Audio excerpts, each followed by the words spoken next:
په واتس اپ کې به تاسو یو آډیو د وایس میسج په شان څنګه سینډ کوئ. نن په دې ویډیو کې به زه تاسو سره واتس اپ یو داسې پټه طریقه درښایم چې په دغه سره تاسو کولی شئ چې یو عام آډیو تاسو په واتس اپ کې هم د وایس په شان سینډ کړئ. یعنې تاسو چې چاته آډیو لیږئ نو هلته هغه ته شو کېږي چې دا آډیو میسج در ولیږه. اوس تاسو کولی شئ چې دغه آډیو تاسو وایس ته کنورټ کړئ او د وایس په شان په واتس اپ کې ولیږئ. نو هغه کس ته به دا پته نه لګي چې دا آډیو دی، خو هغه ته به صرف وایس شو کېږي چې ستا له طرف نه ورته تللی. نو تاسو بالکل کولی شئ چې یو عام آډیو، هر قسم آډیو چې وي، هر څومره منټ آډیو چې وي، هغه تاسو په وایس میسج کې سینډ کولی شئ. څنګه به کېږي ټوله طریقه درښایم. دغه لپاره تاسو که ویډیو تر اخره پورې وګورئ، بلکې ویډیو مو خوښ شو ملګرو سره یې خامخا شیر کړئ. زه د واتس اپ دغه سیکرټ طریقه زده کوو چې آډیو به مونږ په وایس کې څنګه سینډ کوو واتس اپ کې.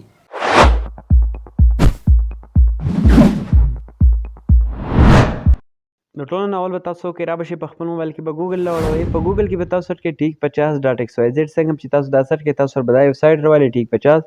تاسو به څه وکړئ، په دې به کلیک واخلئ. څنګه چې هم تاسو په دې کلیک واخلئ، دلته به تاسو کې را بشئ، په دې سرچ آپشن به کلیک کړئ او دلته به تاسو په دې سرچ کې ولیکئ سوپر وایس چینجر. ګورئ دا اوس ما سوپر وایس چینجر لیکل دی، دغه شان دی به تاسو ولیکئ هوبهو او دا به سرچ کړئ. چې څنګه هم سرچ کولنی تصویر به راواخلي، تاسو به څه وکړئ، په دې به کلیک واخلئ. بالکل ویښته به راشئ. دلته به دا یو ډاونلوډ بټن تاسو درکړی، تاسو به څه وکړئ، په دې به کلیک واخلئ او دا اپ په خپل موبایل ته ډاونلوډ کړئ.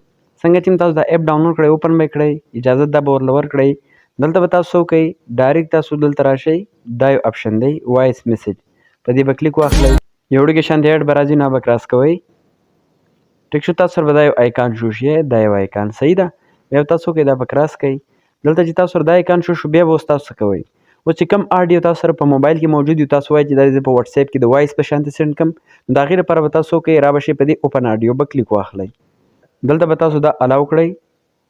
اوس دوستانو تاسو کوم یو آډیو چې تاسو وایس ته اړوئ نو هغه به تاسو دلته چیک کوئ چې کوم یو آډیو دی. صحیح ده، دلته ډېر ښه آډیو راغلی، تاسو به پکې هغه چیک کړئ.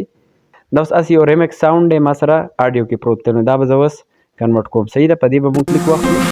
اشتهار به پکې تاسو ته راځي، نو کراس کوئ به دا اوس ګورئ، دا اوس موږ سره وایسته 2 منټ او 37 سیکنډ دا یو آډیو دی. صحیح ده، بیا به تاسو وکړئ، را به شئ چې کله تاسو آډیو منتخب کړو بیا به راشئ په دې ټیک په کلیک واخلئ. دلته به تاسو دې له نیم ورکړئ. صحیح ده، نیم ورله ورکړئ چې تاسو په اسانۍ پته لګي. HPT مې ورکړو، دا اوس موږ سره سیو شو، دلته سیو شو. صحیح ده، بیا به بیک راشو، بیا به بیک شو. اوس په تاسو وکړئ په واتس اپ کې چې تاسو چاته د آډیو لیږئ که نه، تاسو په واتس اپ ته لاړ شئ. اوس په واتس اپ کې به تاسو هغه څوک راواړوئ چاته چې تاسو دغه آډیو میسج په وایس کې لیږل غواړئ. نو د هغې لپاره به تاسو څه کوئ، دا آیکان به تاسو درکړی وي، تاسو به څه وکړئ، په دې به کلیک واخلئ. په دې کې چې تاسو کوم یو آډیو سیو کړی دی، هر څونه آډیو چې وي هغه به دلته شو کېږي. اوس ګورئ دا یو پکې موږ سیو کړی او ما ورله دغه نیم ورکړی. نو د ټولو نه اول به تاسو څه کوئ، په دې به کلیک کوئ. چې په دې کلیک کې تاسو له به 3 سیکنډ ټایم درکړي. چې کله 1 سیکنډ ته راکوزېږي تاسو به ډایرکټ ښکته دا وایس نه دی، دا به ورسره بیا اوپن کوئ. صحیح ده، اوس ګورئ څنګه را به شو، په دې به کلیک واخلو، دغه د ټایمینګ شروع شو.